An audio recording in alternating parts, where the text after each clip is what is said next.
market. Are we on firm footing today, or is this just a temporary blip on the radar on a downward trend here?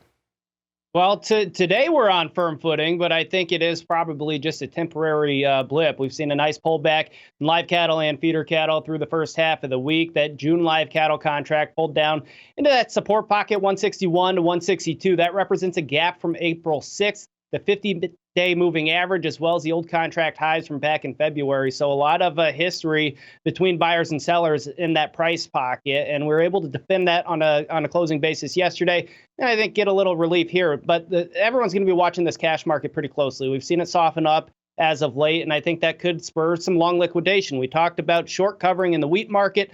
It's basically the opposite scenario in the live cattle complex. Funds are net long about 105,000 contracts, which is at the upper end of their historical holdings. So there is risk of long liquidation if the fundamentals start to soften up a little bit, which in the cash market we've seen. I think even in the outside markets we've started to see as well.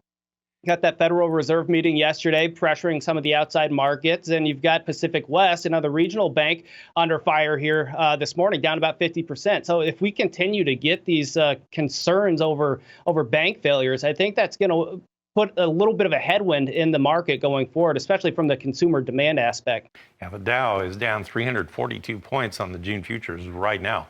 That's a great point. I appreciate that, Oliver. Good to talk with you again. Oliver Slope of Blue Line Futures with us from Chicago. So tenuous times in the financial realm here again this week. Scary. This bank news is just scary.